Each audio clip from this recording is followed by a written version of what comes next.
Iya. Assalamualaikum warahmatullahi wabarakatuh. Di sini kami akan menjelaskan tentang epistemologi filsafat Islam. Sebelumnya perkenalkan, nama saya Muhammad Ismail Jawari. Saya Arif Setiawan dan juga Oke. Coba lagi apa pun penutupan. Oke, sebelumnya saya akan menjelaskan tentang pengertian dan ruang lingkup epistemologi. Jadi, epistemologi itu adalah cabang filsafat yang mempelajari hakikat, sumber, struktur, metode, dan validitas pengetahuan. Jadi istilah ini berasal dari kata Yunani, yaitu epistem yang berarti pengetahuan dan logos yang berarti studi atau ilmu. Epistemologi berusaha untuk menjawab pertanyaan-pertanyaan mendasar tentang pengetahuan, seperti apa itu pengetahuan, di mana asalnya, apa yang dapat kita ketahui, dan bagaimana kita dapat membedakan antara pengetahuan yang benar dan pengetahuan yang salah. Beberapa definisi epistemologi itu mencakup pandangan Hartono Adili yang menekan kodrat dan ruang lingkup pengetahuan, serta Hamlin yang lebih fokus pada hakikat pengetahuan. Perbedaan ini menunjukkan bahwa kodrat berkaitan dengan sifat mendasar pengetahuan, sedangkan hakikat berhubungan dengan karakteristiknya. Definisi yang lebih jelas diberikan oleh Dagobert, Runes, dan S.U. Mardi Asra yang menekankan sumber, struktur, metode, dan validitas pengetahuan. Ruang lingkup epistemologi itu mencakup berbagai aspek, termasuk hakikat, sumber, dan validitas pengetahuan serta pertanyaan-pertanyaan mendasar tentang ilmu. Jadi secara keseluruhan itu epistemologi itu memiliki cakupan yang luas, mencakup berbagai aspek yang berkaitan dengan pengetahuan, meskipun seringkali hanya aspek tertentu yang dibahas. Epistemologi itu penting untuk memperluas perhatiannya ke aspek-aspek lain agar pemahaman tentang epistemologi itu menjadi lebih komprehensif. Selanjutnya ada landasan epistemologi. Nah, landasan epistemologi ilmu dikenal sebagai metode ilmiah, yaitu cara yang digunakan oleh ilmu untuk menyusun pengetahuan yang valid. Metode ilmiah adalah prosedur yang digunakan untuk memperoleh pengetahuan yang disebut oleh ilmu. Karena oleh itu, ilmu pengetahuan adalah pengetahuan yang diperoleh melalui metode ilmiah. Tidak semua pengetahuan dapat dianggap ilmiah karena ilmu memiliki kriteria tertentu yang harus dipenuhi dalam proses pemerolehannya. Kriteria ini tercantum dalam metode ilmiah agar suatu pengetahuan dapat dikategorikan sebagai ilmu. Selanjutnya saya akan menjelaskan tentang unsur-unsur epistemologi.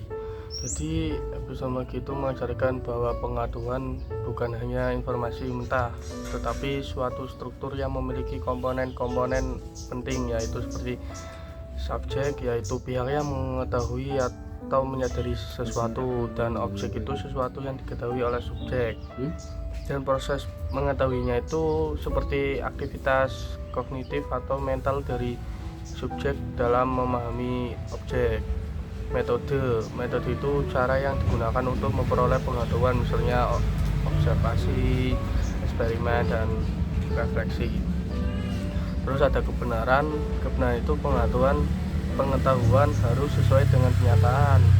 Dan terus ada keyakinan itu subjek meyakini apa yang diketahuinya itu benar.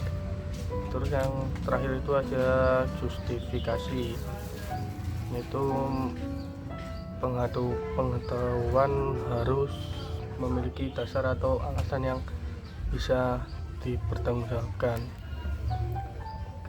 Selanjutnya, unsur-unsur pengetahuan.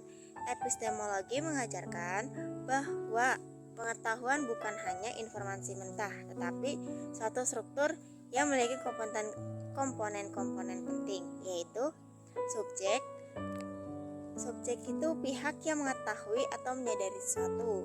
Terus yang selanjutnya ada objek, sesuatu yang diketahui oleh subjek. Terus selanjutnya ada proses mengetahui, aktivitas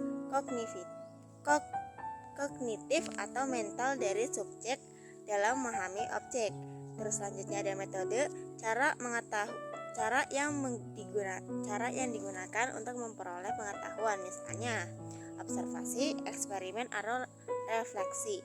Selanjutnya ada kebenaran, pengetahuan harus sesuai dengan kenyataan.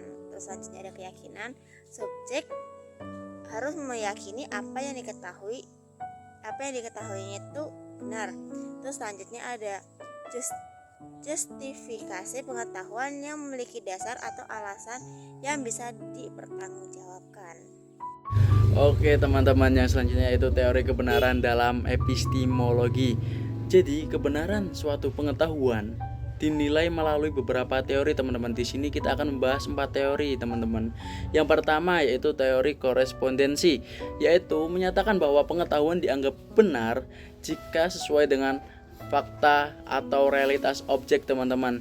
Nah yang kedua yaitu koherensi atau teori koherensi teman-teman, yaitu menyatakan bahwa pengetahuan dianggap benar jika konsisten atau tidak bertentangan dengan sistem pengetahuan yang lainnya.